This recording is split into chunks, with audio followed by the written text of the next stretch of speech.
السلام علیکم ورحمۃ اللہ وبرکاتہ. وعلیکم السلام ورحمۃ اللہ وبرکاتہ.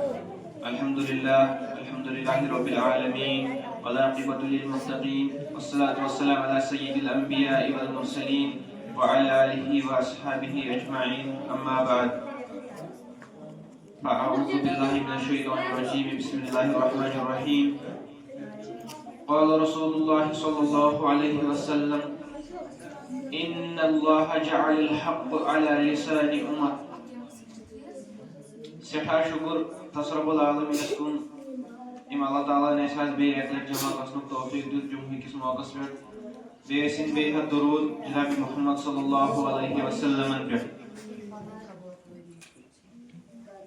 اس میں حدیث بیان کر ات مز نبی کریم صلی اللہ علیہ وسلم فرمان سے بے شک ہم نے عمر رضی اللہ تعالی عنہ کی زبان پر حق رکھ دیا ہے. یہ حدیث مز نبی کریم صلی اللہ علیہ وسلم حضرت عمر رضی اللہ عنہ ہند علمک تو تہند فیصلن میں تعریف کران.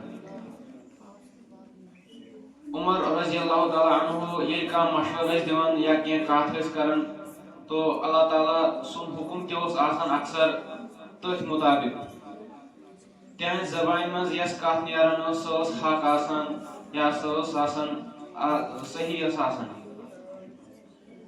تہند توقع تہند انصاف تہذ ہمت سارے خاطر اخ مثال. نبی کریم صلی اللہ علیہ وسلم تمن متعلق ونان زِ شیطان تہ تہند وتہ ژلان. جب یتھ وتہ پہ حضرت عمر پکہ تک وتہ پہ شیطان پکان کی. اکہ لٹہ حضرت عمر رضی اللہ تعالی عنہ تمو دیت حجاب کس بارس من مشور تو تم پتہ کی دہ بعد اللہ تعالیٰ کر وحی نازل قرآن پاک کور نازل سورہ احزاب آیت نمبر 59. تر مز سی حکم آو اللہ تعالیٰ تہ کور سی حکم نازل سی پردک حکم اس مشور حضرت عمر رضی اللہ تعالی عنہ دتیو. ام سہ فکر تران زِ تہذ سوچ قرآنس واریاہ قریب.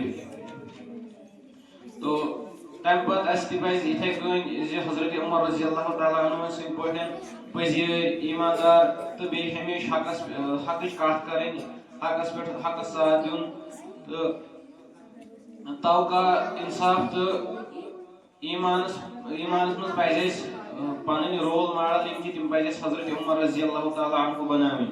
باقی وسلم.